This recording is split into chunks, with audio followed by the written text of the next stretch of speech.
آپ کی تقدیر کے ساتھ جڑا پروجیکٹ جو ہے، ایک طرف ہمارا وزیر اعظم کی قیادت میں عزم اور یقین ہے کہ ہم نے آگے بڑھنا ہے، پاکستان کو مشکل حالات سے نکالنا ہے، معاشی محاذ پہ کامیابیاں حاصل کرنی ہے، اور جو آپ کے بچوں کے راستے کے کانٹے ہیں وہ چننے ہیں۔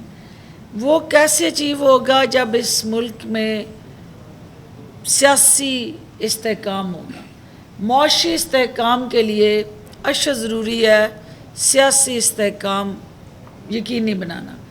جو سیاسی ہمارے پی ٹی آئی کے ممبران ہیں، قیادت ہے، ان میں سے کوئی بھی نہیں چاہتا کہ پاکستان میں سیاسی عدم استحکام ہو، کیونکہ وہ سب وزیر اعظم عمران خان کے نظریے سے نہ جدا ہو سکتے ہیں اور نہ ہوں گے انشاءاللہ۔ یہ صرف ایک شخص کے ساتھ جڑی رپورٹ نہیں ہے، نہ یہ کسی مخصوص مل کے ساتھ جڑی رپورٹ ہے۔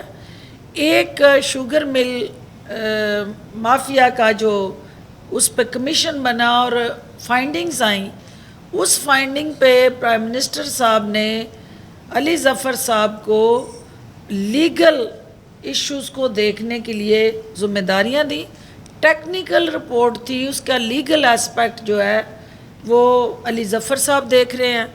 ابھی تک چونکہ وہ کافی بڑی رپورٹ ہے اور اس کو ایک لیگل فارمیٹ اور لیگل کمنٹس میں اپنی رائے کو دینا، اس کے لیے تھوڑا سا ٹائم چاہیے تھا، لیکن جو حقائق پہ مبنی 100% ایز پر لا علی ظفر صاحب کی ریکمنڈیشنز ہوں گی، ان کو ہر حال میں حکومت جو ہے اس کی پاسداری کرتے ہوئے with full spirit and commitment عمل درآمد کرے گی۔